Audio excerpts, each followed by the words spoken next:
अस्सलाम वालेकुम dear students, मैं आज आपको बताऊंगी अल्फाज मायने और उसका जुमलों में इस्तेमाल। तो किस तरह से अल्फाज मायने को जुमलों में इस्तेमाल किया जाता है वो सभी कुछ मैं बताऊंगी पूरी तफसील के साथ। आप मेरी वीडियो पे नए हो तो बच्चे से लाइक और सब्सक्राइब और शेयर करना मत भूलना। चलिए तो वीडियो शुरू करते हैं। सबसे पहले मैं आपको बता दूँ कि अल्फाज को जुमलों में किस तरह से इस्तेमाल किया जाता है, यानी जो भी लफ्ज़ होते हैं। जैसे ईमान एक लफ्ज़ है, तो मेरा ईमान है कि खुदा एक है, तो इसको कहेंगे जुमला। यानी जिस तरह मैं आपसे बातचीत कर रही हूँ तो मैं भी लफ्ज़ों को क्या कर रही हूँ, जुमलों में इस्तेमाल कर रही हूँ। तो इस तरह से जैसे जुमला बनाते वक्त ख्याल रखें कि जुमला ऐसा हो कि लफ्ज़ के मानी भी वाज़ेह हो और जुमला दुरुस्त भी हो। ऐसा ना हो कि सेंटेंस गलत हो जाए, जुमला गलत हो जाए, या फिर ऐसा भी ना हो कि जो जुमले हम बोल रहे हैं उसके मायने दुरुस्त ना हो, सही ना हो, गलत मायने हो। तो माने का भी ध्यान रखना है और उसके अकॉर्डिंग हमें जुमलों में इस्तेमाल करना है। तो सबसे पहले यहाँ पर है ईमान। बच्चों यहाँ पर देखिए वर्ड ईमान। तो ईमान के लिए बता दो बच्चे कि ईमान का क्या मतलब होता है। ईमान का मतलब होता है यकीन। ईमान का मतलब होता है यकीन। अब मेरा ईमान है कि खुदा एक है। इसी तरह दूसरा वर्ड है अचानक। ये जो अचानक वर्ड है, ये देखो दूसरा वर्ड कौन सा है, अचानक।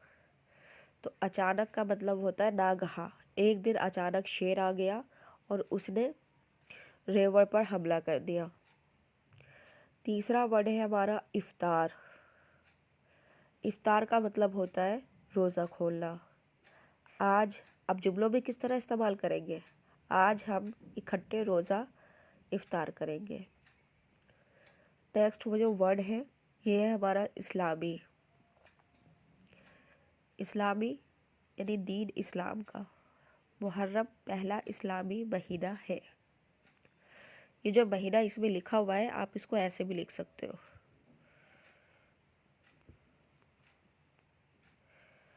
ठीक है बच्चों। बुखारात यानी भाप, गर्म होकर पानी बुखारात में तब्दील हो गया। इसी तरह वर्ड है भलाई। भलाई का मतलब होता है या उसके मायने होते हैं नेकी। दूसरों के साथ हमेशा भलाई करो। फिर एक वर्ड आता है पिंजरा। पिंजरा का मतलब होता है कफस। मैना पिंजरे में कैद है। मैना पिंजरे में कैद है। फिर एक वर्ड है पंछी। पंछी का मतलब होता है परिंदा। पंछी दाने की तलाश में निकला। इस तरह से जुमलों में इस्तेमाल कर सकते हो। एक लफ्ज़ है पक्का। पक्का का मीनिंग होता है पुख्ता यानी मजबूत। मैंने वर्जिश करने का पुख्ता इरादा कर लिया है, यानी किसी इरादे को मजबूत करना। एक लफ्ज़ है तरोताज़ा।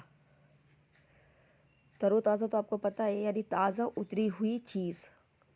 बाग में बैठकर हमने तरोताज़ा फल खाए। एक लफ्ज़ है तलाश।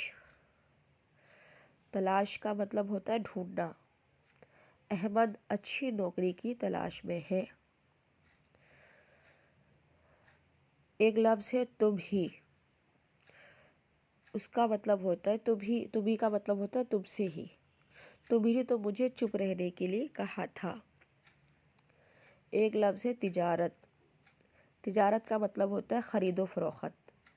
तिजारत करने वाले को क्या कहते हैं, ताजिर कहते हैं।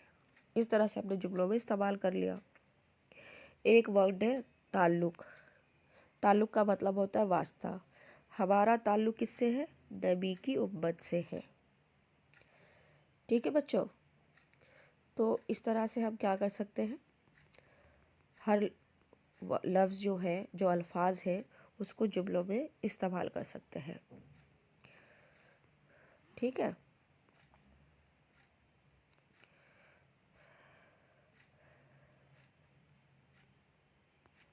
नेक्स्ट जो वर्ड है सवाब। सवाब का मतलब होता है नेकी। गरीब की मदद करना बहुत सवाब का काम है। दूसरा जो लफ्ज़ है जन्नत। जन्नत का मतलब होता है बहिश्त। बहिश्त यानी जन्नत। मरने के बाद लोग जन्नत में जाएंगे। मरने के बाद जो नेक लोग होते हैं वो कहाँ जाएंगे? जन्नत में जाएंगे। इस तरह से जुमलों में इस्तेमाल किया है। नेक्स्ट जो वर्ड है जज्बा। जज्बा का मतलब होता है जोश। मेरे दिल में वतन की खिदमत का जज्बा है। ये हमने क्या करा? इस्तेमाल करा। फिर एक लफ्ज़ आता है चाँद। चाँद यानी मायने उसके कमर। ईद का चाँद नज़र आ गया। ईद का चाँद नज़र आ गया। हिफाजत। हिफाजत का मतलब होता है देखभाल। पुलिस हमारे जानो माल की हिफाजत करती है। फिर एक लफ्ज़ है हरारत।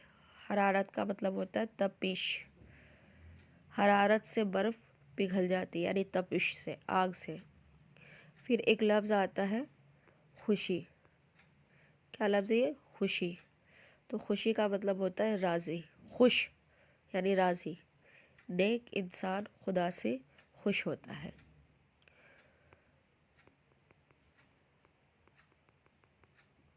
फिर एक लफ्ज़ आता है खादिम। खादिम यानी खिदमत करने वाला।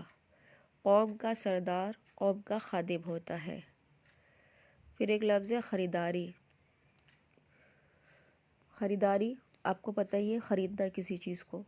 हम ईद की ख़रीदारी के लिए बाज़ार जा रहे हैं। एक लफ्ज़ आता है ख्वाब। ख्वाब का मतलब होता है नींद में सैर करना। मैंने ख्वाब में एक खूबसूरत बाग देखा। मैंने ख्वाब में एक खूबसूरत बाग देखा। नेक्स्ट जो वर्ड है वो है खुराक। ठीक है, ये खुराक है। खुराक का मतलब होता है ग़िज़ा, खाना। हर जानदार के लिए खुराक ज़रूरी है। ख़तरा। ख़तरा की मीनिंग क्या होता है? डर। सर्दी में नंगे सर फिरने से नमूनिया का ख़तरा होता है। फिर एक लफ्ज़ है दोस्त। दोस्त का मतलब होता है साथी। पालतू जानवर इंसान के दोस्त होते हैं। इसके बाद जो लफ्ज़ है उसकी मीनिंग है देश। देश का मतलब होता है वतन। पाकिस्तान हमारा देश है। अगर हम चाहे तो यहाँ पर हिंदुस्तान भी लिख सकते हैं कि हिंदुस्तान हमारा देश है। एक लफ्ज़ है रेफरी। रेफरी का मतलब होता है मनसब। तो रेफरी ने क्या करा? सीटी बजाई। एक लफ्ज़ है रिकात। नमाज का एक हिस्सा। कहते हैं ना, एक रिकात, दो रिकात, तीन रिकात। तो सुबह की नमाज में 2 रिकात सुन्नत और 2 रिकात फ़र्ज पढ़े जाते हैं। तो ये हो गया जुमलों में इस्तेमाल। एक लफ्ज़ आता है रेगिस्तान यानी रेतीला इलाका। अब ऊँट रेगिस्तान में बहुत तेज़ चलता है। आपने देखा होगा राजस्थान वगैरह में रेग होते हैं, रेगिस्तान होता है पूरा। एक लफ्ज़ आता है ज़ीनत। ज़ीनत का मतलब होता है सजावट। लायके तालिब इल्म अपने स्कूल की ज़ीनत होते हैं। जो लायके तालिब इल्म होते हैं वो क्या होते हैं? अपने स्कूल की ज़ीनत होते हैं। आई होप आपको मेरा वीडियो पसंद आया होगा। इस वीडियो को लाइक, शेयर और सब्सक्राइब ज़रूर करना।